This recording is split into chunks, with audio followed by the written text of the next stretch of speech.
அறநிலையத்துறைக்கு வந்து ஒரு பார்ப்பனரை அர்ச்சகராக சரி அவர் பேர் என்ன அமைச்சராக போட்டாங்க அப்படின்ன உடனே பலரும் விமர்சிச்சோம். உன்னை ஏன்டா கூப்பிட்டேன்னு யோசிக்கிறேன். திருவிழாக்காரன் போஸ்டர் அடிச்சுட்டான். பெயர் எங்கள் எம்எல்ஏ, இடம் தெரியவில்லை, கடைசியாக காணப்பட்டதால் தெரியவில்லை, அடையாளம் மக்களை நேசிப்பார், சிக்கினால் தப்பிப்பார், தீவிரமாக தேடும் ஸ்ரீரங்கம் மக்கள், கண்டவர்கள் உடனே தகவல் தெரிவிக்கவும். வர்ற காசை திரும்பவும் அந்த காரியம் தொடர்வதற்காகவே திரும்ப திரும்ப போடுறது வேற அறப்பணி. ஆமா, நாங்க செய்யறது யூடியூப் அறப்பணி. இத பாருங்க, சூப்பரா புரியும். இந்த கார்டை பாருங்க. நிதிச்சுமையினை கருத்தில் கொண்டு நிர்வாக அனுமதிகள் ரத்து. இந்த நிதியினை கொண்டு திருக்கோயில் மக்கள் பயன்படும் வகையில் புதிய திட்டங்கள் அறிவிக்க. இது இல்லைங்கிறாங்க, இருக்குன்றாங்க. இது கொஞ்சம் டீ எவ்வளவு? 10 ரூபா. என்கிட்ட காசு இல்ல, அதுக்கு பதிலாக 10 ரூபாய்க்கு வாட்டர் பாட்டில் கொடுங்க.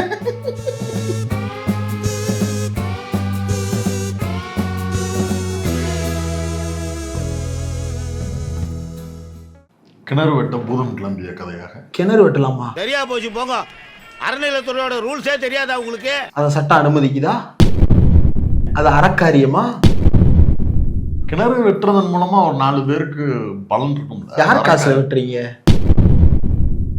யார் நிலம் வச்சிருக்கலாங்களோ உங்க காசுல வெட்டுவோம்.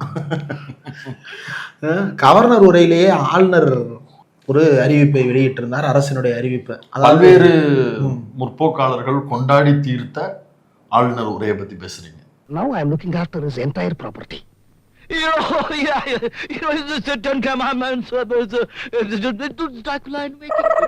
லிஸ்ட் சொல்லுங்க. சிபிஐ, சிபிஎம், விசிகே, மதிமுக, வேற யாரு? தாவேகா. அவங்க தாங்க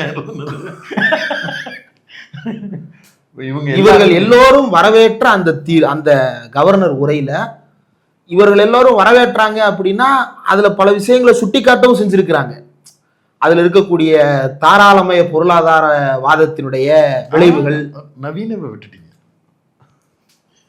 இது எல்லாத்தையும் சுட்டி காட்டியும் அறிக்கை விட்டுருக்காங்க. அதெல்லாம் நம்ம வரவேற்கிறோம். ஆனா இவங்க யாருமே இதை சுட்டி காட்டல அப்படின்றத நாம சுட்டி காட்ட விரும்புறேன். சிபிஎம் சுட்டி காட்டுறாங்க எதை?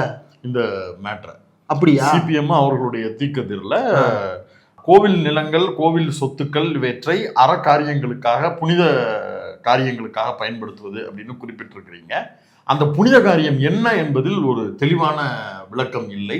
அது குறித்து விளக்க வேண்டும் அப்படின்னு கேட்டிருக்கிறாங்க. சிறப்பு. அப்ப சிபிஎம் வந்து கரெக்டாக அதை கணித்திருக்கிறது. நாமும் கவர்னர் வரையில் அதை கேட்டோம்.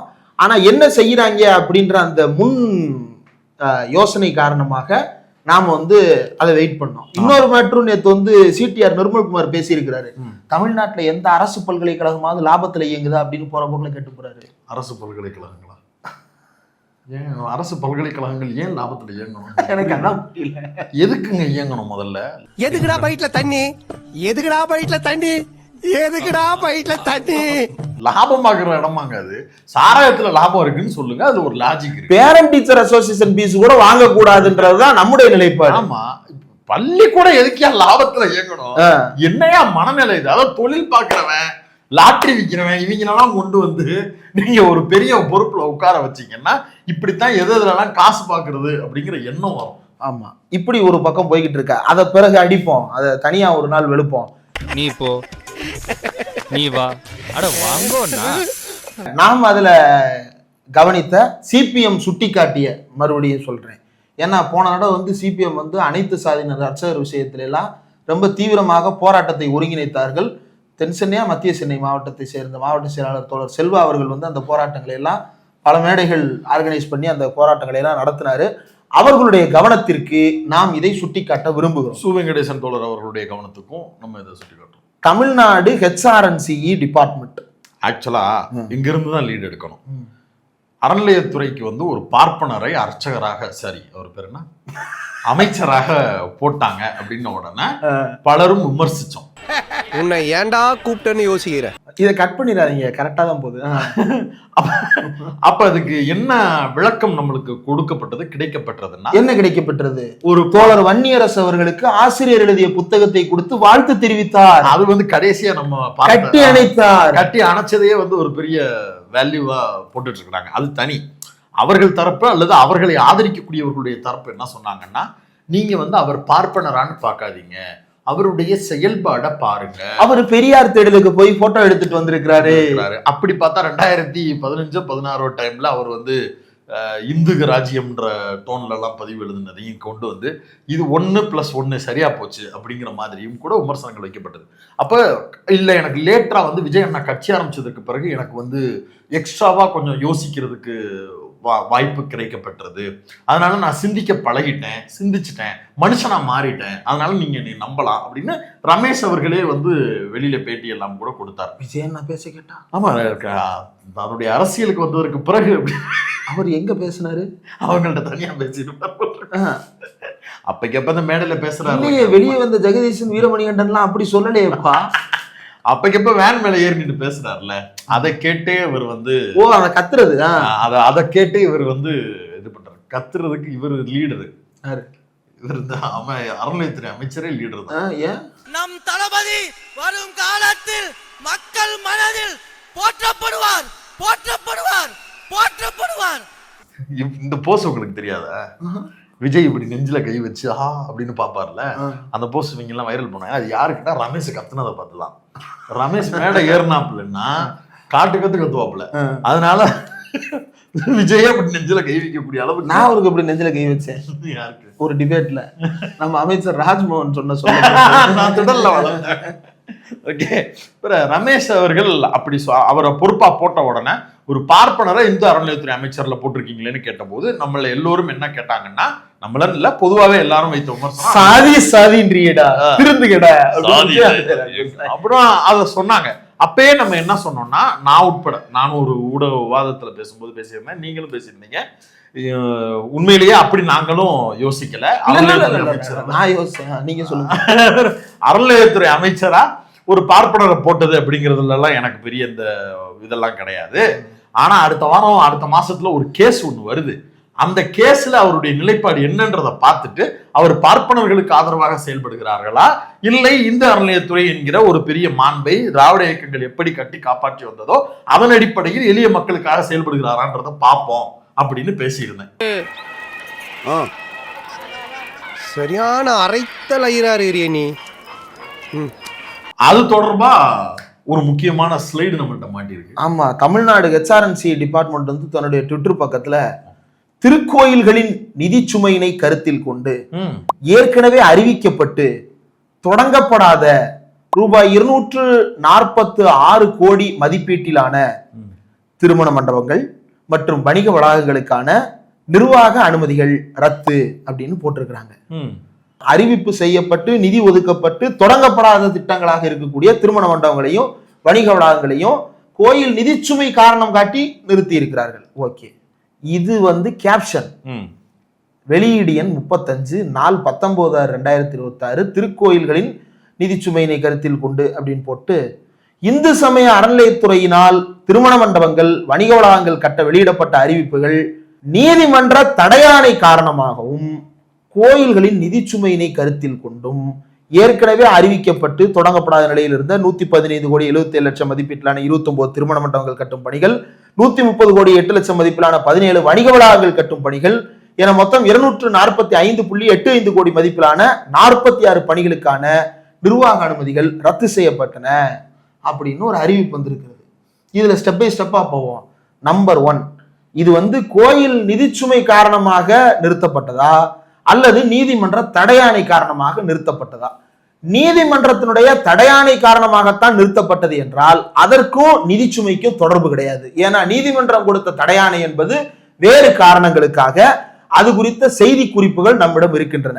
அதே போல கோயிலுடைய நிதிச்சுமை காரணம் என்றால் இந்த திட்டங்கள் எல்லாம் குறித்து நீதிமன்றத்தில் கேள்வி எழுப்பப்படும் போது அரசு வந்து எங்கள்கிட்ட நிதி இல்ல, நாங்களே கைவிடலாம் இருக்கோம்னு சொல்லி இருக்கணும். ஆமா, ஒருவேளை இந்த அரசு திடீர்னு அதை சொல்லி இருக்கிறாங்களா அப்படின்னு எனக்கு தெரியல. அப்படி எதை நம்ம கண்ணுல பார்க்கல. இல்ல, இப்ப நிதிச்சுமைனா 246 கோடி தேவைப்படுது. 246 கோடி வந்து எவ்வளவு? 46 பணிகளுக்கு. அப்பனா இந்த 246 கோடி இனிமே ஃப்ரெஷ்ஷா அவங்க போட போறாங்களாமா?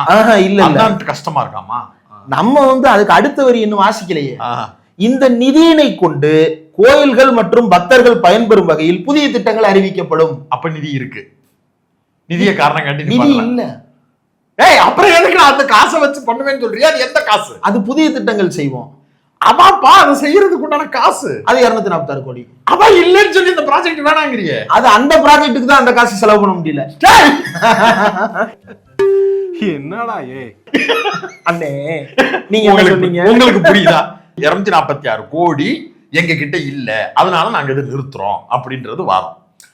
அப்படியே சொன்னவனுங்க கீழேயே என்ன சொல்றானுங்க, இந்த காசை வச்சு நாங்க வேறு சில நலத்திட்ட பணிகள் செய்ய போறோங்கிறான்.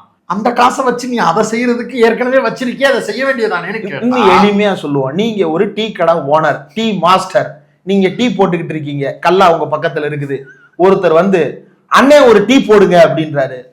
டீயா அப்படின்னு சொல்லிட்டு நீங்க கிளாஸ் எடுக்கும் போது, இல்லனே என்கிட்ட காசு இல்ல, அதுக்கு பதிலா ஒரு 10 ரூபா வாட்டர் பாட்டில் கொடுங்க அப்படின்னு கேட்டா, மாஸ்டர் ஆகிய உங்களுக்கு அந்த சுடுதண்ணியை தூக்கி பொலார்னு மூஞ்சில ஊத்துறன்னு தோணுமா தோணாதா? நார பையில படுத்துறாயா என்ன? ஆனா அந்த கடையில டீயும் 10 ரூபா தான். ஏதோ 15 ரூபா டீ கம்மியா ஒரு 10 ரூபாய்க்கு குடிக்கலாம். டீயும் 10 ரூபா தான், வாட்டர் பாட்டிலும் 10 ரூபா தான். டீ வேணும்னு நீ கேட்டுட்டு இல்ல, அப்ப டீயை குடிக்கலாம்ல. இல்ல வேணாம் என்கிட்ட காசு இல்லைன்னு ஏன் சொன்னேன்? அப்ப அந்த பாட்டில் வாங்குறதுக்கு மட்டும் உனக்கு காசு எங்க இருந்து வந்துச்சு? பாட்டில் வாங்க முடிஞ்சவனுக்கு டீ ஆண்டா நான் போடும்போது வேணாம்னு சொல்லல நீ. இப்படின்னு 1008 கேள்விகள் இருக்கு. ஆமா, பாட்டிலுக்கு 10 ரூபா அப்படின்னு பாட்டு பாடினா பத்தாது. கோர்ட்டு சொல்றதன்படி நிறுத்துறீங்களா, நீங்க உங்க நிதி சுமை காரணமா நிறுத்துறீங்களா? இப்படி ஒரு டிஸ்பியூட் வந்த உடனே நம்ம என்னன்னு தேடுறோம். என்னங்க இது காசு இருக்குன்றாங்க, இல்லன்றாங்க, அதனால நிப்பாட்டுறாங்களா என்ன? ஒண்ணு புரியல. ஏடெல்லாம் இல்ல, இந்த மாதிரி ஒரு டிஸ்பியூட் வரும்னு நமக்கு ஏற்கனவே தெரியும். ஏற்கனவே வந்து திராவிடர் விடுதலை கழகத்தினுடைய கூட்டம் ஒன்று நடைபெற்றது. எங்கன்னா மடிப்பாக்கம் பக்கம். அந்த கூட்டத்துல பேசுவதற்காக நான் சில குறிப்புகள் எல்லாம் தயார் பண்ணும் போது, கிட்டத்தட்ட நானே ஒரு 15 பக்கத்துக்கு வந்து அறநிலையத்துறை குறித்தான விஷயங்கள், குடியரசு ஏற்படுத்திய அதிர்வலைகள் என்ன அப்படின்றதெல்லாம் குறித்து பார்க்கும்போது, அப்போது சில சட்டங்கள், சில திட்டங்கள் கண்ணில் பட்டன. என்ன அப்படின்னா, நவம்பர் 15, 2021 இந்து சமய அறநிலையத்துறை சார்பில் புதிதாக கல்லூரிகள் துவங்கக்கூடாது என்று சென்னை உயர் நீதிமன்றம் உத்தரவிட்டுள்ளது அப்படின்னு ஒரு செய்தியை பார்த்தேன். திமுக ஆட்சிக்கு வந்ததற்கு பிறகு ஏன்னா எடப்பாடி பழனிசாமி காலத்துல அவரே தொடங்கி வைத்திருக்கிறாரு. திமுக ஆட்சிக்கு வந்ததற்கு பிறகு தொடங்கக்கூடாது அப்படின்னு சொல்லிட்டு ஏற்கனவே 4 கல்லூரிகள் தொடங்கி இருக்கிறாங்க. அதுல இந்து மத வகுப்புகள் நடத்தணும் அப்படின்னு சொல்லி சென்னை உயர் நீதிமன்றம் ஆணையிட்டதாக ஒரு செய்தியை பார்க்க முடிந்தது. அது என்ன அப்படின்னா, அறநிலையத்துறை சட்டப்படி கல்லூரிகள் அமைப்பது குறித்த அறிவிப்பு வெளியிட மாநில அரசுக்கு அதிகாரம் இல்லையா, கோயில் அறங்காவலர்களுக்கு மட்டுமே அதிகாரம் இருக்கான். அதனால அறங்காவலர் இல்லாத கோவில்ல வந்து இந்த அறிவிப்புகளை நீங்க செயல்படுத்த கூடாது அப்படின்னு சொல்லி தடை வாங்கி இருக்கிறாங்க. இப்ப என்ன பிரச்சனை? அறங்காவலர் இல்ல, அறங்காவலர் பேர்ல தான் அறிவிப்பு கிரைட்டீரியா அங்கதான் வரைக்கும். ஆமா, அப்ப என்ன பண்ணணும்? கவர்மெண்ட்ட அறங்காவலரை நியமிச்சுட்டு பணிகளை தொடருங்க. அவ்வளவுதான். கோர்ட் வந்து ஸ்டே ஆர்டர் கொடுத்துருச்சு. ஸ்டே ஆர்டர் வந்து என்ன கொடுத்துருக்குறாங்க அப்படின்னா, இதை வந்து நீங்க வந்து நிறுத்தி வச்சிடணும். அதே சமயத்துல ஏற்கனவே தொடங்கப்பட்ட 4 கல்லூரிகள்ல இந்து மத வகுப்புகளை தொடங்குங்க அப்படின்னு ஆணையிட்டு இருக்கிறாங்க. கேஸ் வந்து கல்லூரி கட்டணுமா கூடாதா? கட்டலாம். யாரு கட்டலாம்? அறங்காவலர் அறிவிப்பின் பேர்ல கட்டலாம். அப்ப அறங்காவலரை போட்டு அறிவிப்பு வெளியிடுன்னு சொல்லணும். ஆமா, அதுல எதுக்கு ஏற்கனவே தொடங்கப்பட்ட கல்லூரிகள்ல இந்து மத வகுப்புகளை தொடங்க சொல்றீங்க? அப்ப வேற ஏதோ இதுல அர்த்தம் இருக்கு. ஐ மீன், நமக்கு தெரியாத சில விஷயங்கள் இதுல மறைந்திருக்கா?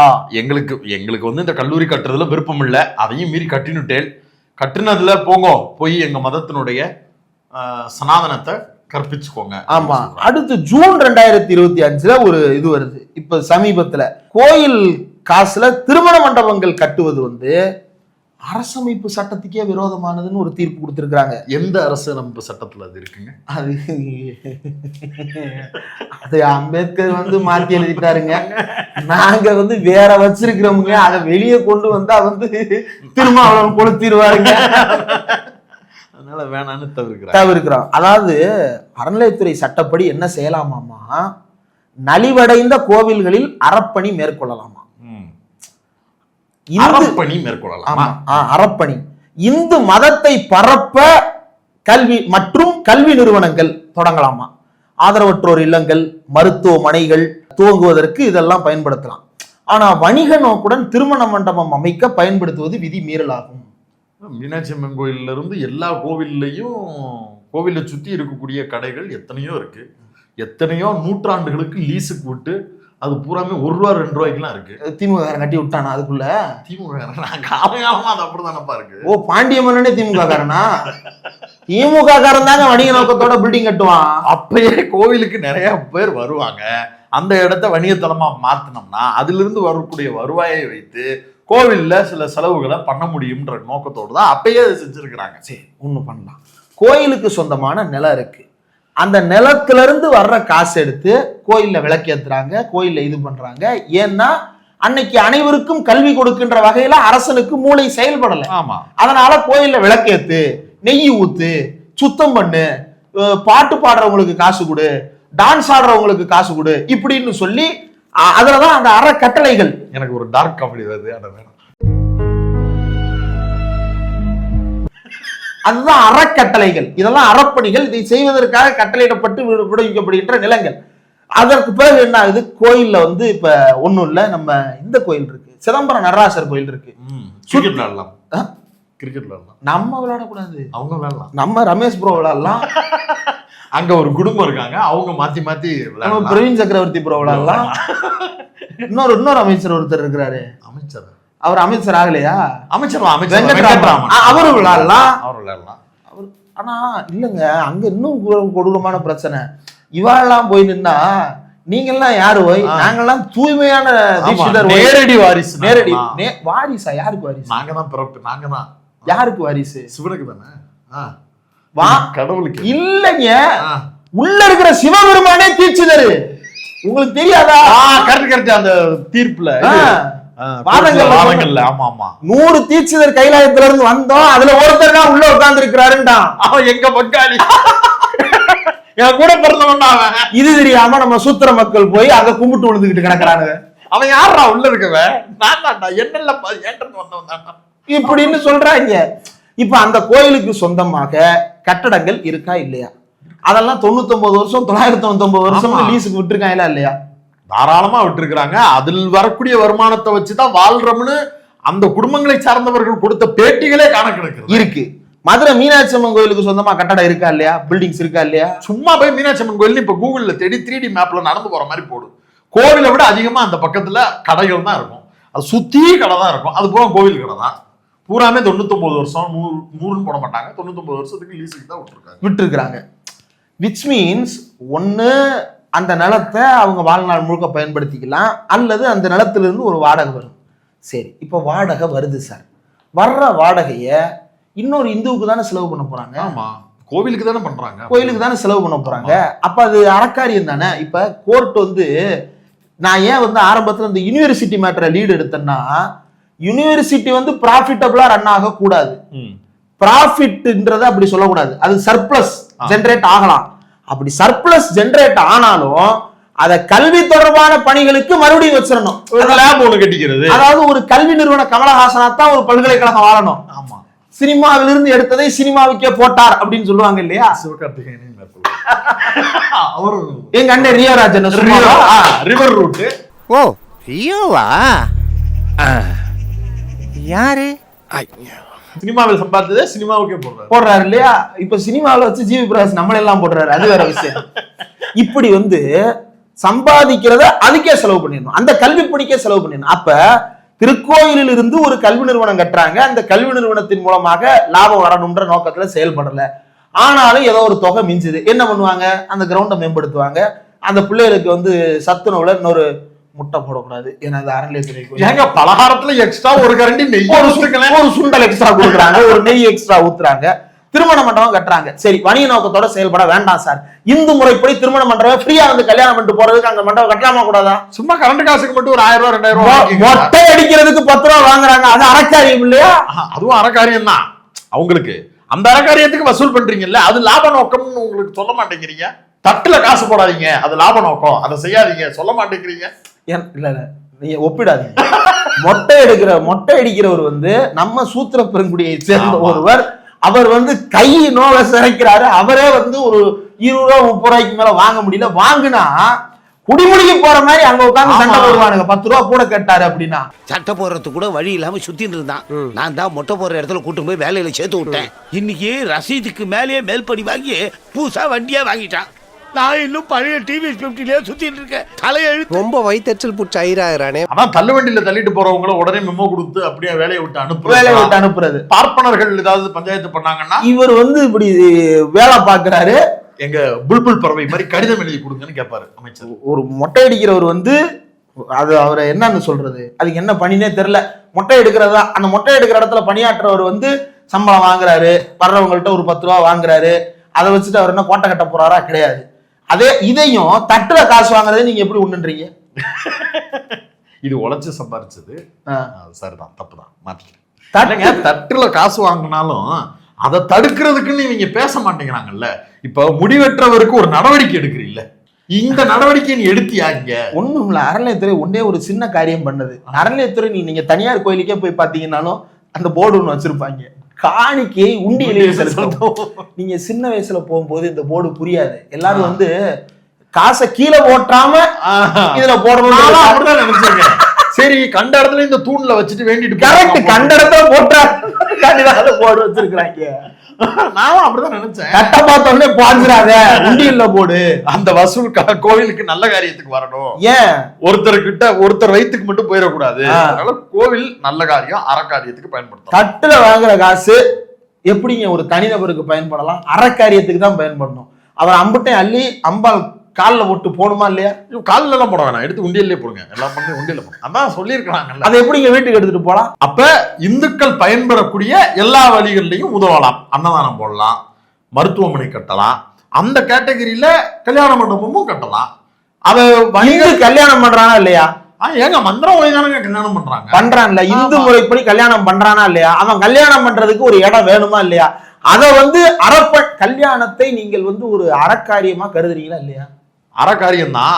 ஆனா காலையில வெள்ளனையா தட்டுல செய்ய வேண்டியதை செஞ்சுட்டு அங்க சாமியார் மாலை எடுத்து கொடுக்கறதுல தானே தம்பி எங்களுக்கு ஃபேவரா இருக்கும். இப்ப நீங்க மண்டபம் கட்டி அங்க வச்சீங்கன்னா அது நல்லா இருக்காதுங்களே அப்படின்னு ஒரு நோக்கம் இருக்கு. ஆமா, இத பத்தி கூடுதல் தகவல்களுக்காக தேடி பார்க்கும்போது அக்டோபர் 23, 2025 ஹைகோர்ட்ல இருந்து ஒரு தீர்ப்பு வந்திருக்கு. என்னன்னு, கோயில் நிதியில் வணிக வளாகம் கட்டக்கூடாது, இந்து சமய அறநிலையத்துறைக்கு ஹைகோர்ட் அதிரடி உத்தரவு அப்படின்னு சொல்லிட்டு ஒரு செய்தி வருது. என்னன்னு பார்த்தா, கந்தக்கோட்டம் முத்துக்குமாரசாமி கோயிலுக்கு சொந்தமான இடத்துல வணிக வளாகங்கள், குடியிருப்புகள் கட்ட தடை விதிக்க சொல்லி இந்த வில்லிவாக்கத்தை சேர்ந்த ஏபி பழனி அப்படின்றவர் நீதிமன்றத்துல மனு தாக்கல் செஞ்சிருக்கிறாரு. இதை MM ஸ்ரீவத்சவா மற்றும் நீதிபதி அருள் ஆகியோர் அமர்வு விசாரணைக்கு வருது. அந்த விசாரணையில 80% கட்டிட்டாங்க. 7 கோடி ரூபாய் செலவுல இந்த கட்டடங்கள் மூலம் மாசம் 7 லட்சம் ரூபாய் வருமானம் கிடைக்கும். இது போன்ற பணிகளை மேற்கொள்ள இந்து சமய அறநிலையத்துறை சட்டத்துல திருத்தம் செய்ய தமிழ்நாடு அரசு நடவடிக்கை எடுத்துள்ளதுன்னு தெரிவிச்சிருக்காங்க. அதாவது இவங்க என்ன, கருணாநிதி ஸ்டாலினுடைய அரசு நீங்க தடுக்கிறீங்க, இது பண்ண வேணாம் அப்படின்னு சொல்றீங்கன்னா எதன் அடிப்படையில சொல்றீங்க? சட்டத்துல அதுக்கு இடம் இல்லைன்னு சொல்றீங்க. அப்பனா நான் சட்டத்தை மாத்திக்கிறேன், நான் அதுக்கு ஏத்த மாதிரி அந்த சட்டத்தை சரியா எழுதுவோம் அப்படின்றது நாங்க தானே அதை டிசைட் பண்ண போறோம். எங்க பில்ல நாங்க அந்த அதிகாரம் சட்டமன்றத்துக்கு இருக்கா இல்லையா, அரசாங்கத்துக்கு இருக்கா இல்லையா, அதன் அடிப்படையில அவங்க திருத்துறதா தெரிவிச்சிருக்கிறாங்க. அப்போ சொல்லிட்டு 7 கோடி ரூபாய் கட்டடத்தை கட்டுறதுக்கு வேலையை ஆரம்பிப்போம்னு சொல்லி அந்த வேலையை ப்ராசஸ் பண்ணி அதன் மூலமா கோவிலுக்கு தேவையான நிதியை பெறுவதற்கு உண்டான வழியும் செய்யறதுக்கு ஏற்பாடு பண்றாங்க. அதே போல இந்த வாதத்தை கேட்ட நீதிபதி கட்டுமான பணிகளை தொடர அனுமதி அளித்து உத்தரவிட்டு அந்த கட்டுமானங்கள் இந்து சமய அறநிலையத்துறை சட்டப்படி பக்தர்கள் வசதிக்காக மட்டுமே பயன்படுத்த வேண்டும் எனவும் வணிக ரீதியில் பயன்படுத்தக்கூடாது. வணிக ரீதினா என்ன? வர்ற காசை எடுத்து எதுக்கோ செலவு பண்றது வணிக ரீதி. வர்ற காசை திரும்பவும் அந்த காரியம் தொடர்வதற்காகவே திரும்ப திரும்ப போடுறது வேற அறப்பணி. ஆமா, இப்ப ஒண்ணு இல்லைங்க, நாங்க செய்யறது யூடியூப் அறப்பணி. ஒண்ணு இல்ல, பிரைவேட் ஸ்கூல்ல எல்லாம் ஃபீஸ் இவ்வளவுதான் ஸ்ட்ரக்சர் போட்டோன்னு என்ன பண்ணுவாங்க, டியூஷன் ஃபீஸ்ல மட்டும் அந்த காசை வச்சிருவாங்க, மீதி ஃபீஸை பூராத்தையும் எழுதுவாங்க. கார் ஃபீ, அது என்ன பெட்ரோல் ஃபீ, லேப் ஃபீ, இதெல்லாம் தனியில வரும். டியூஷன் ஃபீல ஸ்விம்மிங் கிளாஸ், அரசு என்ன சொல்லிருக்கு, 20,000. அந்த 20,000 டியூஷன் ஃபீப்பா, நாங்க அதை தாண்டி வாங்குறது இல்ல அப்படின்னு மேல கீழே போட்டிருப்பாங்க. இப்ப இதுலயுமே லாப நோக்கம் இல்லாமன்னா EBக்கு உண்டான காசு, அந்த கட்டடத்தை பராமரிப்பதற்கு உண்டான காசு அப்படின்னு போட்டு ஒரு பில்லு போடுவாங்க.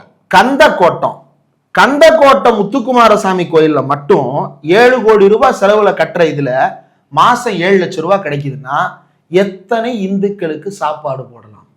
அந்த 7 லட்சம் ரூபாயில 2 லட்சம் ரூபாய் வந்து மெயின்டெனன்ஸுக்கு வச்சிருங்க, அல்லது 3 லட்சம் ரூபாய் மெயின்டெனன்ஸ், 5 லட்சம் ரூபாய் அந்த மண்டபத்தை மெயின்டைன் பண்றதுக்கே வச்சிருங்க. மீதி 2 லட்சம் ரூபாய் மாசம் நிக்குது. எத்தனை ஏழை குழந்தைங்களுக்கு பசியாத்தலாம், எத்தனை பிள்ளைகளுக்கு வந்து கல்வி செலவுக்கு அந்த பணத்தை செலவு பண்ணலாம். எத்தனை இந்து அறநிலையத்துறையின் கட்டுப்பாட்டில் இருக்கக்கூடிய பள்ளி கல்லூரிகள்ல லேப் ஃபெசிலிட்டிஸை மேம்படுத்தலாம். பள்ளி கல்லூரியை விடுங்க, அறநிலையத்துறை சட்டமே என்ன சொல்லுது? நலிவடைந்த திருக்கோயில்களின் திருப்பணிக்கு பயன்படுத்தலாம் சொல்லுங்க.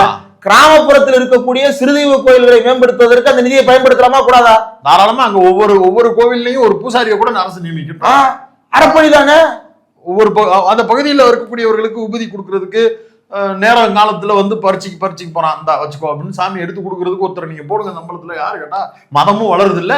ஸ்டாண்டர்டு ஃபயர் ஒர்க்ஸுக்கு வாடகை விட்டாங்க. எங்க ஸ்டாண்டர்டு ஃபயர் ஒர்க்ஸ் கல்யாணம் நடத்துறதுக்கு தீட்சிதர்கள் வந்து தில்லை நடராசர் கோவில வந்து வாடகை விட்டாங்க.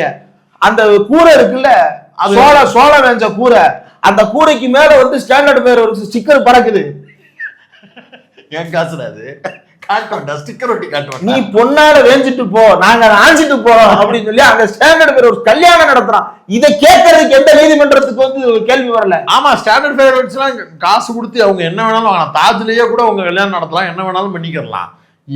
ஏழை சாமானியர் கண்ணில் காணிக்கை உண்டியல்ல போய் காணிக்க போடுறவன் அவன்லாம் இந்த மாதிரி 5000 10,000க்கு மண்டபம் இருந்தானுங்க கல்யாணம் பண்றதுக்கு வசதியா இருக்கும். இப்ப நம்ம போய் திடீர்னு ஒரு கோயில்ல ஒரு சந்நிதி முன்னாடி நின்று இந்த சினிமால காட்டுற மாதிரி அவன் ஒண்ணும் பண்ண மாட்டான். அவன் 2 பேரும் மாலையோட கோயிலுக்குள்ள திப்புன்னு வருவான், தாலி எடுத்து கட்டிட்டு போயிருவான். இப்படி எல்லாம் கோயிலுக்கு போய் கட்டிட்டு வர முடியாது.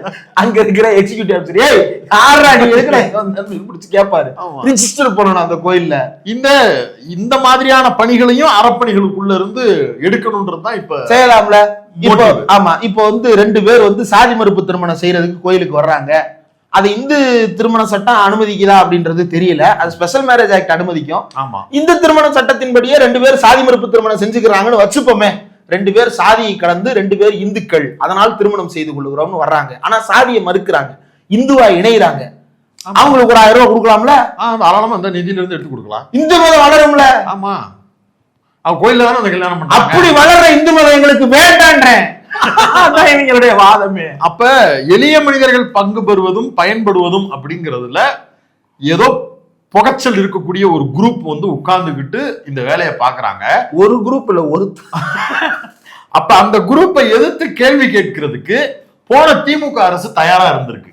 அதனால நீதிமன்றத்திலேயே வச்சு மச்சான் நம்ம லெஃப்ட்ல இண்டிகேட்டர் போட்டோம்னா அவன் லெஃப்ட் எடுப்பான், டக்குன்னு அவனை ரைட்ல போட்டு மடக்கிடணும்டா அப்படின்ட்டு என்ன அவங்க சொல்ல வருவாங்களோ அடுத்து அந்த பாயிண்ட வச்சு லாக் பண்ணிருக்காங்க. இப்ப இந்த டைம்ல இவங்க என்ன பண்ணிட்டாங்க, கோர்ட் வந்து இது மாதிரி பல வழக்குகள், 1 2 வழக்கு இல்ல, தமிழ்நாட்டுல 2 இடம், ஒன்னு மதுரையில இருக்கக்கூடிய மெட்ராஸ் ஹைகோர்ட் பெஞ்ச், இன்னொன்னு மெட்ராஸ் ஹைகோர்ட், 2லயும் வந்து தாறுமாறா வழக்குகள் வந்து குவியுது. அதை கட்டக்கூடாது, இதை கட்டக்கூடாது, இதை பேக்கக்கூடாது, அதை உடைக்க கூடாது அப்படின்னு. ஏன்னா அவர்களுக்கு இவ்வளவு நாட்கள் அவர்களுடைய எல்லா கெட்ட எண்ணங்களுக்கும் தடையாக இருந்தது திமுக. அந்த அரசு போயிருச்சுன்ன உடனே அவர்கள் எப்போதும் டார்கெட் பண்ணிக்கிட்டு இருக்கக்கூடிய இந்த HRNC-ய இப்போ நம்ம கிட்ட ஒருத்தர்கிட்ட இந்த அதிகாரம் இருக்கு, இந்த கரெக்டான டைமுக்கு பார்த்து நம்ம கேஸ போட்டு நம்மளுக்கு தேவையான மேட்டரை ஸ்டேவை நம்ம வாங்கிக்கிற முடியும்னு ரூட் பண்ணாங்களா என்னன்னு தெரியல. அவர்களுக்கு இலகுவாகவே காரியங்களும் நடந்திருக்கிறது. காரியம்தான். அது என்னன்னா இது எதனால அப்படிங்கறதோட டிரான்ஸ்பரண்ட் கூட HRNC கிட்ட இருந்து வரல. ஆமா, இங்க பாருங்க, அது வந்து இது வந்து அறிவிப்பு இவ்வளவுதானே வரும், இதை டிஸ்பிளேல போடுங்க, இவ்வளவுதானே வரணும். ChatGPT-ல போட்டு அதை வந்து அப்படியே இத ரத்து என்ன பண்றாங்க, இத பாருங்க சூப்பரா புரியும். இந்த கார்டை பாருங்க, நிதிச்சுமையினை கருத்தில் கொண்டு நிர்வாக அனுமதிகள் ரத்து, இந்த நிதியினை கொண்டு திருக்கோயில் பக்தர்கள் பயன்படும் வகையில் புதிய திட்டங்கள் அறிவிக்க. நிதி இல்லைங்கிறாங்க, இருக்குன்றாங்க. இது கொஞ்சம் டீ எவ்வளவு 10 ரூபா, என்கிட்ட காசு இல்ல, அதுக்கு பதிலாக 10 ரூபாய்க்கு வாட்டர் பாட்டில் கொடுங்க. இது வந்து திரும்ப போஸ்ட் போட்டு திரும்ப ஷேர் பண்ணிக்கிட்டு இருக்கிறாரு யாரு, அறநிலையத்துறை மந்திரி. இப்போ இது குறித்து ஒரு தெளிவான விளக்கத்தை HRNC டிபார்ட்மெண்ட்டும் அதனுடைய அமைச்சர் ரமேஷ் அவர்களும் வெளிப்படுத்த வேண்டும், தெரியப்படுத்த வேண்டும். மாறா அவர் என்ன பண்றாருன்னா, வீட்டுல போய் ஒரு ஏரியால போய் கம்பு சுத்திட்டு இருந்தாரு கொஞ்ச நாளைக்கு முன்னாடி. எனக்கு என் பேரு சூச, நான் திங்கிறது தோசை, அந்த காடை போடுங்க. என்ன பண்ணாரு? காணவில்லை.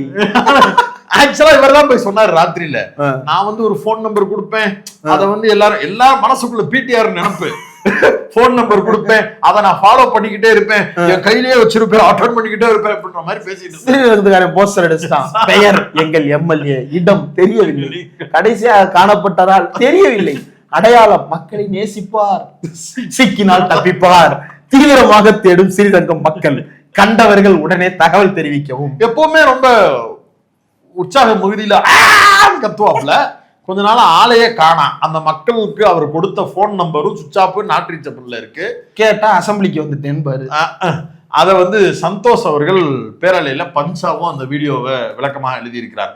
இப்ப இந்த மாதிரியான முக்கியமான பிரச்சனைகள் வரும்போதும் இவர் வந்து ஆஃப் மோடுக்கு போறார் அப்படிங்கிறது அறநிலையத்துறையை வேறு எங்கேயோ கொண்டு போய் சொருக பார்க்கிறார்கள். பல நாள் கனவு RSSக்கும் பிஜேபிக்கும் ராஜா வகைராக்களுக்கும்.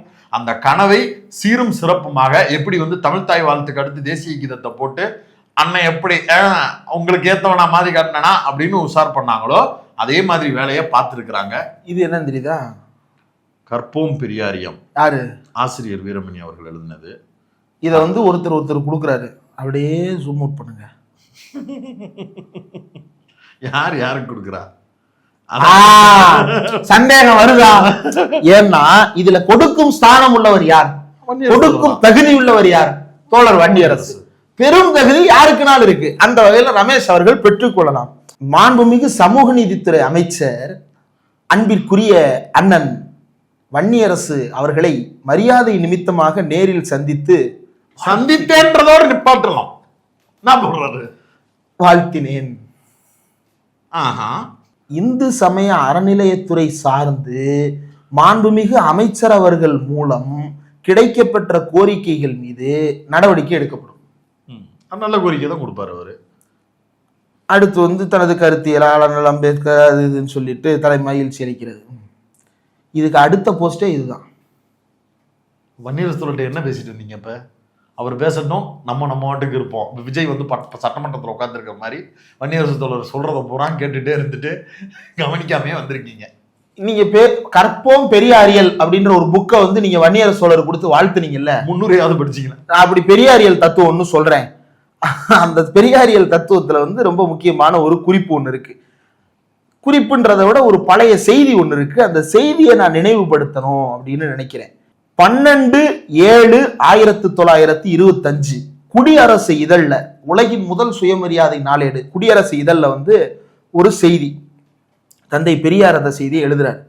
திருப்பதி தேவஸ்தான நிதியிலிருந்து சந்திரகிரியில் பல்கலைக்கழகத்தை ஏற்படுத்த போவதாக சமீப காலத்தில் தனது அபிப்பிராயத்தை வெளியிட்டதை கேட்டதும் இச்சட்ட விரோதிகள் அவர் மேல் சீறி விழ ஆரம்பித்து விட்டார்கள். யார் மேலனா? பனகல் அரசர் மேல. 1925 பனகல் அரசர் என்ன பண்றாருன்னா, அப்ப மெட்ராஸ் பிரசிடென்சி தானே, திருப்பதி ஏன்டா இங்க வந்துச்சுன்னு கேட்க கூடாது, அப்ப இங்கதான் இருந்துச்சு. சந்தேகம் இருந்தால் 6 படம் பாருங்க. அதுல வந்து நீங்க வந்து மெட்ராஸை வச்சுக்கிட்டீங்க, எங்களுக்கு திருப்பதியை தள்ளி விட்டுட்டீங்கன்னு ஒரு காமெடி வரும்ல, அதை கேட்டாலும் புரிஞ்சுக்கங்க. ஏன்னா இவங்களுக்கு அவங்க பாணியிலே சொல்லணும்னு இவரு சொல்லியிருக்கிறாரு, முன்னாள் அமைச்சர் சிவசங்கர் சொல்லியிருக்கிறாரு. திருப்பதி தேவஸ்தானத்துல நிறைய நிதி வருது. திருப்பதி வந்து ஆரம்ப காலத்துல இருந்தே ரொம்ப பிரபலமான கோவிலாக, இந்தியாவில் பெரும் பணக்கார கடவுள் அப்படின்லாம் கொண்டாடப்படுறது இல்லையா? அதன்படி அவர் வந்து என்ன செய்யறாரு அப்படின்னா, அதுல இருக்கிற நிதியை வச்சு பல்கலைக்கழகம் கட்ட போறேன்னு அறிவிக்கிறாரு. பல்கலைக்கழகம் கட்டுறேன்னு ஆரம்பிச்ச உடனே என்ன நடந்தது என்பதை பெரியார் சொல்றாரு. அவர் விருப்பம் தான் தெரிவிக்கிறார். அதை கேட்டதுமே இந்த சட்டத்தின் விரோதிகள் அவர் மேல் சீறி விழ ஆரம்பித்து விட்டார்கள். 63வது சட்டம் இப்படி சொல்லுகிறது, 76வது சட்டம் அப்படி சொல்லவில்லை என்றவாறு சில பத்திரிகை நிருபர்கள் நாளுக்கு நாள் குவிந்து கொண்டிருக்கிறார்கள். பல்கலைக்கழகம் ஏற்படுத்துவதை காட்டிலும் முதலில் திருப்பதி கோயில் கோபுரத்தையும் ஏழுமலை படிக்கட்டுகளையும் ஏன் பழுது பார்க்கவில்லை என்ற கேள்விகளை இது சமயத்தில் சிலர் கிளப்பி விடுவது ஆச்சரியமாய் இருக்கிறது அப்படின்னு சொல்லிட்டு அவர் என்ன சொல்றாரு அப்படின்னா, பாபு ராமானந்த சட்டர்ஜி அப்படின்றவரு மாடர்ன் ரிவ்யூ அப்படின்ற தன்னுடைய ஜேர்னல்ல வந்து இதை ஆதரித்திருக்கிறார். என்னவாக ஆதரித்திருக்கிறார் அப்படின்னா, திருப்பதி தேவஸ்தானத்திற்கு 17-18 லட்சம் ரூபாய் வருஷம் வருமானம் இருப்பதா தெரியுது. இதுல 7 அல்லது 8 லட்சம் செலவாகுது. அப்ப வருஷம் 10-11 லட்சம் மீதப்படுது.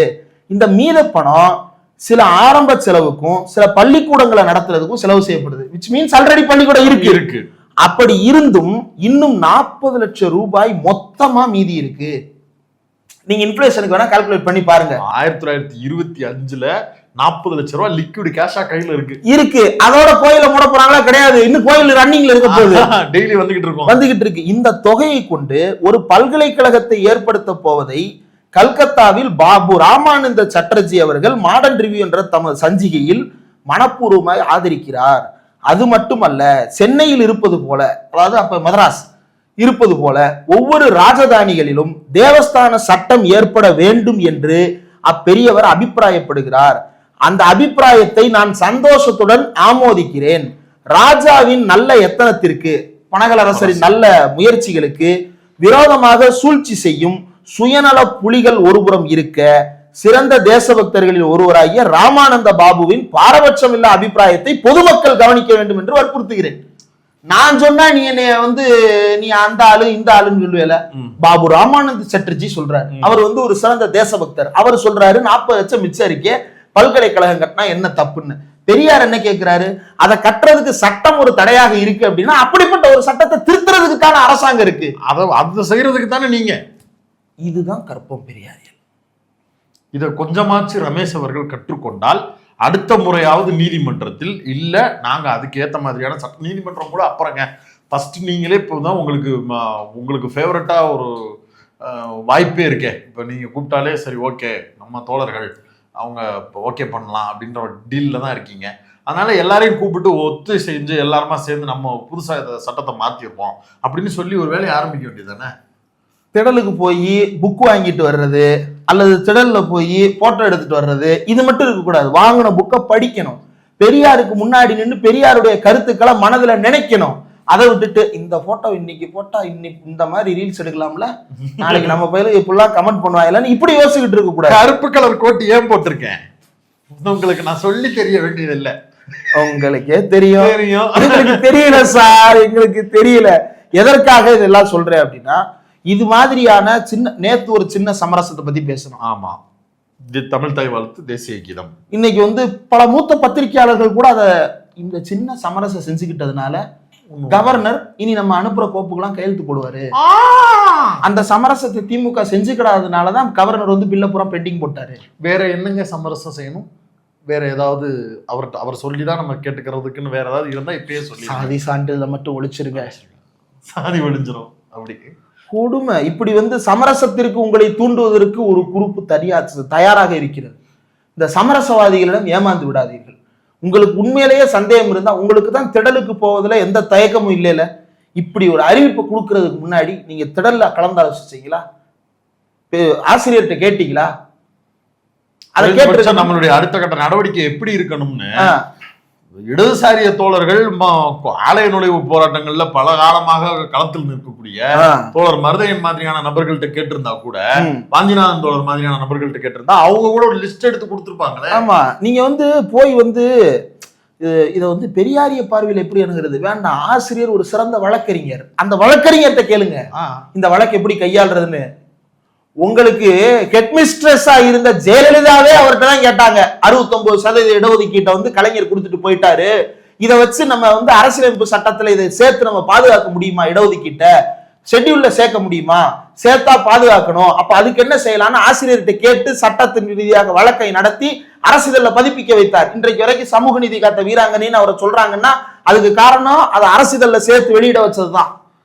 அதை கெசட்ல பதிப்பித்து அதை ஷெட்யூல்ல கான்ஸ்டிடியூஷன்லயே சேர்த்தது. நம்மளால ஒண்ணு செய்ய முடியல அப்படின்னா செய்ய யாரால முடியுமோ அவங்க கிட்ட கேட்டுறதுல எந்த தப்புங்க. அப்ப இதை கோர்ட் தடுக்குது அப்படின்னு நீங்க சொல்றீங்கல்ல, என்ன சொல்றீங்க? நீதிமன்ற தடையாணை. அதை உடைக்கிறது எப்படின்னு அந்த வழக்கறிஞர்கிட்ட கேளுங்க. அதை கேட்பதற்கு மனம் இல்லை என்றால் உங்களுக்கு வேறு யாரோ சொல்வதை கேட்பதற்கு மனம் இருக்கிறது. அவர்கள் சொல்லுவதை கேட்டு நடந்தீர்கள். மதசார்பற்ற அரசு என்றால் வெறுமனே எல்லாரும் ஒன்னா வாழுங்கப்பா, எல்லாம் ஒன்னா சாப்பிட்டுப்பா, சமபந்தி சாப்பிட்டீங்களா, ஒன்றும் பிரச்சனை இல்லையா, அப்படி கேட்கறது இல்ல சமூக நீதி அரசு, மதசார்பற்ற அரசுன்றது. இதெல்லாம் உத்தரவாதப்படுத்தணும். சிபிஎம் தோழர்கள் ஏற்கனவே உங்களுடைய அறிக்கையில அது கொடுக்கப்பட்டிருக்கிறது. அப்ப இதை சுட்டி காட்டி கேட்கணும். இதே தடுத்து நிறுத்துறீங்க. கல்யாண மண்டபம் கட்டினா இன்னைக்கு சென்னையில ஒரு பிரைவேட் கல்யாண மண்டபத்துல ஒருத்தன் போய் கல்யாணம் பண்ண முடியுமா? ஒரு ரிசப்ஷன் வைக்க முடியுமா? அது 1.5 லட்ச ரூபா 2 லட்ச ரூபான்றது மினிமம் ஆயிப்போச்சு. இப்பெல்லாம் 8 லட்ச ரூபா 10 லட்ச ரூபாய்க்கு பல லட்சங்கள் ஆகுது சென்னையில வந்து ஒரு விசேஷம் நடத்துறதுக்கு. அப்ப அதே சமயத்துல ஒரு கோயில் இதுல வந்து அதை நடத்துறாங்க அப்படின்னா எவ்வளவு சின்ன தொகையில அதை நடத்தலாம். இன்னைக்கு சென்னையில பல கன்வென்ஷன் சென்டர்ஸ்ல தான் சமூக நலக்கூடங்கள்ல பல திருமணங்கள் நடக்குது. ஏன்? சமூக நலக்கூடம்னு இருக்கிறதுனால. ஆமா, அது மாதிரி வந்து ஒரு கோயில் சமூக நலக்கூடம் இருந்துட்டு போட்டோம், 4 பேர் கல்யாணம் பண்ணிட்டு போட்டோம், இந்து மதத்தை பரப்பிட்டு போட்டோம். அந்த மண்டபத்துல உட்காந்து மண்டபத்துக்கும் தடை, கடைகளுக்கும் தடை, எல்லாத்துக்கும் தடை அப்படின்னா பொறுப்பை வந்து எல்லாத்துலேயும் முறைகேடுகள் இருக்கு அப்படின்னு சொல்லிட்டு இதை நம்மளால ரன் பண்ண முடியாது. அப்போ ஒரு நல்ல மனுஷன்ட்ட, ஏரியாவில் நல்ல மனுஷனா இருக்கக்கூடிய ஹெச் ராஜா மாதிரியான நபர்கள்ட்ட ஒப்படைச்சிருவோம் அப்படிங்கிறது தான் மோட்டிவ். இப்ப அடுத்த அறங்காவலர்கள் மேட்டர்லாம் அதுதான் நடக்க போதா? ஏன்னா இதை வந்து கேள்வி கேட்க வேண்டிய நேரம் வந்துருச்சு. 6 மாசம் டைம் பீரியட்லாம் இனிமேல் கிடையாது. நீங்க வந்து 6 மாசம்ன்ற கெடுவை பயன்படுத்தி கொண்டு, கெடு வந்து எதுக்கு கொடுத்தது? புதிய திட்டங்களை நடைமுறைப்படுத்துவதற்காக கொடுத்தது. நீங்க ஆனா இருக்கிறத எல்லாத்தையும் முடக்கிறதுக்காக அந்த 6 மாசத்தை பயன்படுத்திக்கிட்டு இருக்கீங்க. அப்ப இதுக்கு மேல பொறுத்துக்கிட்டு இருக்க முடியாது. கேள்விகள் கடுமையா தான் இருக்கும். எப்படி அறநிலையத்துறையினுடைய இந்த திட்டத்தை தடுத்து நிறுத்தலாம்? தமிழ்நாடு அரசாங்கத்தினுடைய திட்டம், நீங்க தமிழ்நாடு அரசு தான், தமிழ்நாடு அரசு அறிவிச்ச திட்டம் தான். அந்த அரசு அறிவிச்ச திட்டத்தை அதே அரசு தடுத்து நிறுத்து. கேட்டா நீதிமன்ற தடையானைன்னு, தடையானையை உடைக்கிறது தானுங்க அரசாங்கத்தினுடைய வேலை. எத்தனையோ திட்டங்கள், தமிழ்நாட்டுடைய திட்டங்களுக்கு உச்சநீதிமன்றம் தடை விதிக்க பார்த்திருக்கிறது, உயர்நீதிமன்றம் தடை விதிக்க பார்த்திருக்கு. அதையெல்லாம் எதிர்த்து போராடி ஜெயிச்சது தமிழ்நாட்டுடைய வரலாறு.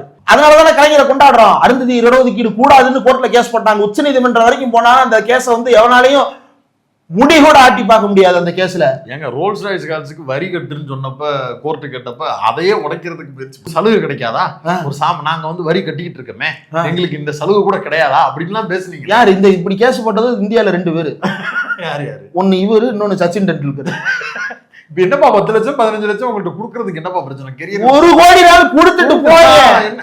எங்க ரோல்ஸ் ராய்ஸ் அந்த காரு இந்திய ரோட்டுக்கு தயார் செய்யப்பட்ட காரே இல்ல, அது வெளிநாட்டுல இருக்கிற காரு. அதை இம்போர்ட் பண்ணி வாங்குறேன்னா அப்ப அதுக்கேற்ற காசை நீ கொடுத்துட்டா வாங்கணும். அதே உலக வழக்கம். இல்லாட்டி இங்க இருக்கிற சுசுக்கியில போயிட்டு வா, யாருடைய தடுத்தா? ஆனா எனக்கு அதுதான் வேணும் அப்படின்னா அது கொடுக்க வேண்டிய காசை கொடுன்னா அந்த நியாயமான கேள்வியை கேட்கறதுக்கே நீங்க விடமாட்டேன்ட்டாங்க. அதுக்கு நீ எவ்வளவு போராடினீங்க? எத்தனை வருஷம் அந்த வழக்கு நடத்தி வக்கீலுக்கு கொடுத்த காசுக்கு ரோல்ஸ் ராய்ஸ் கம்பெனிக்காரனுக்கு அந்த 1 கோடியை கவர்மெண்ட்டுக்கு அந்த 1 கோடியை கொடுத்துருந்துருக்கலாம். ஆனா அவ்வளவையும் செஞ்சீங்க இல்ல. இதுல போராடுறதுல என்னப்பா பிரச்சனை? இப்படியாக அறநிலையத்துறை வந்து கபலீகரம் செய்ய தொடங்கி விட்டார்கள். தோழமை சுட்டல்கள் என்பதை தாண்டி கடுமையாக எச்சரிக்க வேண்டிய ஒரு புள்ளியாக இது இருக்கிறது. அதனால் தோழர்கள், இடதுசாரி அமைப்பில் இருக்கக்கூடிய பலரும் கூட கடுமையான எதிர்வினைகளை ஆற்றத் தொடங்குங்கள். தோழர் வன்னியரசு அவர்கள் தயவு செய்து அறநிலையத்துறை அமைச்சரிடம் இதை அழைத்து பேசி என்னவென்ற முடிவுக்கு வாருங்கள். இப்ப இந்த மண்டபம் கட்டினா வந்து அதுல எல்லாரும் தானே பயன்பட போறாங்க. அதுல வந்து ஒரு ஓபிசி பயன்பெற போறாரு, ஒரு தலித் பயன்பெற போறாரு, ஒரு பழங்குடி சமூகத்தை சேர்ந்தவர் பயன்பெற போறாரு, பார்ப்பனர் கூட பயன்படுவார்ல. பார்ப்பனர் தான் ஆரம்ப காலத்துல இருந்து பயனடிச்சுட்டு தான் இருக்கிறாங்க. அவங்களுக்கு என்ன பிரச்சனை? அவங்க தான் தடுக்கவே செய்யறாங்க.